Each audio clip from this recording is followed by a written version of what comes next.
मैं कहानी वाला लाया हूं आपके लिए मुंशी प्रेमचंद की लिखी कहानी पंच परमेश्वर। जुम्मन शेख और अलगू चौधरी बचपन से दोस्त थे। दोनों को एक दूसरे पर पूरा भरोसा था। वे साथ खाते पीते नहीं थे, धर्म भी अलग थे, केवल विचार मिलते थे। यही उनकी मित्रता का आधार था। जुम्मन की एक बूढ़ी खाला थी। उनके पास थोड़ी जमीन जायदाद थी। जुम्मन ने उन्हें फुसलाकर जायदाद अपने नाम लिखवा ली। जब तक दान पात्र की रजिस्ट्री नहीं हुई थी, खाला का खूब आदर होता था। रजिस्ट्री होते ही सब कुछ बदल गया। अब खाला को सूखी रोटी और कड़वे बोल ही सुनने को मिलते थे। कुछ दिन तक खाला जान ने सुना और सहा। जब और न सह सकी तो जुम्मन से बोली, बेटा, मुझे हर महीने कुछ रुपए दे दिया कर, मैं अलग खा पका लूंगी।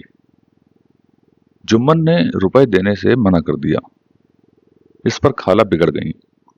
उन्होंने पंचायत करने की धमकी दी। पढ़ा लिखा होने के कारण जुम्मन का बहुत मान था। वह जानता था कि जीत उसी की होगी। हंसकर बोला, जरूर करो।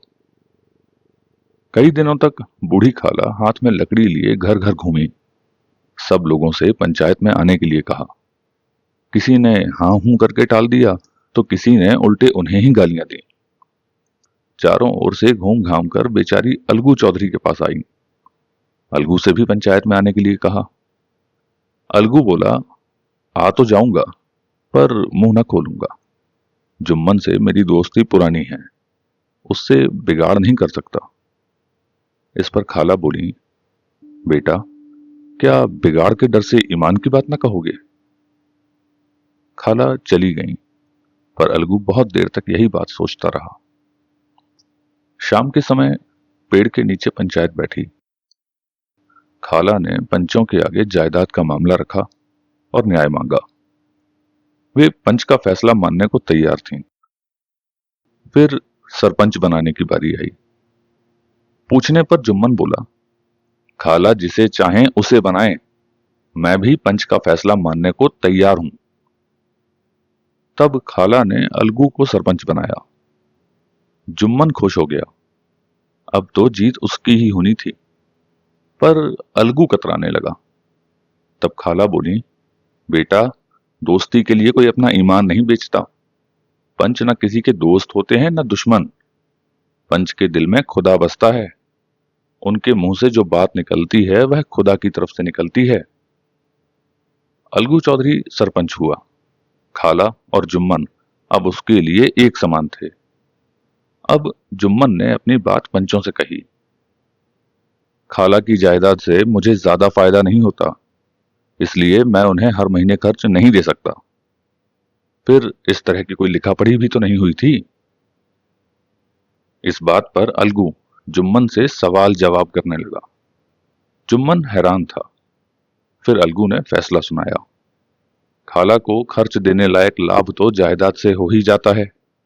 अगर जुम्मन खर्च नहीं देगा तो दान पात्र की रजिस्ट्री रद्द कर दी जाएगी। फैसला सुनकर जुम्मन दंग रह गया। क्या यही कलयुग की दोस्ती है? जिस पर भरोसा था उसी ने समय पड़ने पर धोखा दिया। सब लोग अलगू की सच्चाई की तारीफ करने लगे। इसी का नाम पंचायत है। दूध का दूध, पानी का पानी कर दिया। इस फैसले ने अलगू और जुम्मन को दुश्मन बना दिया। सच के एक झोंके ने दोस्ती की जड़ हिला दी।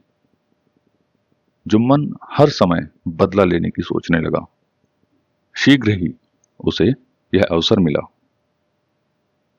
पिछले साल अलगू मेले से बड़े बड़े सींगों वाले एक जोड़ी बैल खरीद लाया था।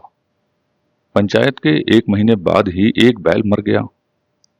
अब एक बैल से क्या होता है, सो अलगू ने उसे गांव के बनिए समझू साहू को बेच दिया। साहू ने 150 रुपए में बैल खरीद लिया। एक महीने बाद दाम चुकाने की बात हुई। समझू साहू गांव से गुड़ घी लाद कर मंडी ले जाते थे। फिर मंडी से तेल नमक लाकर गांव में बेचते थे। नया बैल पाया तो दिन में 3-4 चक्कर लगाने लगे। पशु के साथ पशु सा बर्ताव किया, न ठीक से चारा दिया न पानी ही। आखिर एक दिन कोड़े की मार खाते खाते बैल जो गिरा, फिर कभी न उठा। कई महीने बाद अलगू बैल के दाम मांगने गया। समझू साहू और उसकी पत्नी ने उसे बहुत डांटा। मरा सा बैल दिया था, उस पर दाम मांगने चला है। यहां तो जन्म भर की कमाई लुट गई। अलगू 150 रुपए गंवाना नहीं चाहता था। लोगों ने उसे पंचायत करने को कहा। वह मान गया। पंचायत की तैयारियां हुई। तीसरे दिन शाम को उसी पेड़ के नीचे पंचायत बैठी। समझू साहू ने जुम्मन शेख को सरपंच बनाया। अलगू निराश हो गया, पर कुछ बोला नहीं। सरपंच बनते ही जुम्मन में जिम्मेदारी आ गई।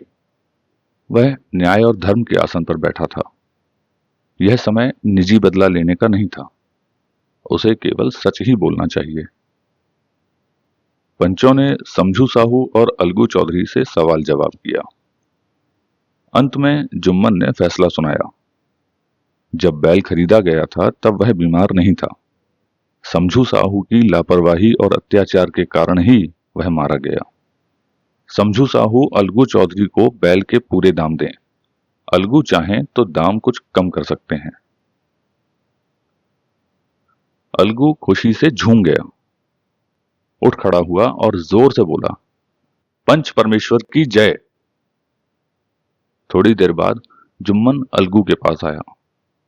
गले लिपटकर बोला, आज पता चला है कि पंच न किसी का दोस्त होता है न दुश्मन। पंच में तो परमेश्वर वास करते हैं। अलगू रोने लगा। दिल का मैल धुल चला था। मित्रता की मुरझाई हुई लता फिर हरी हो गई।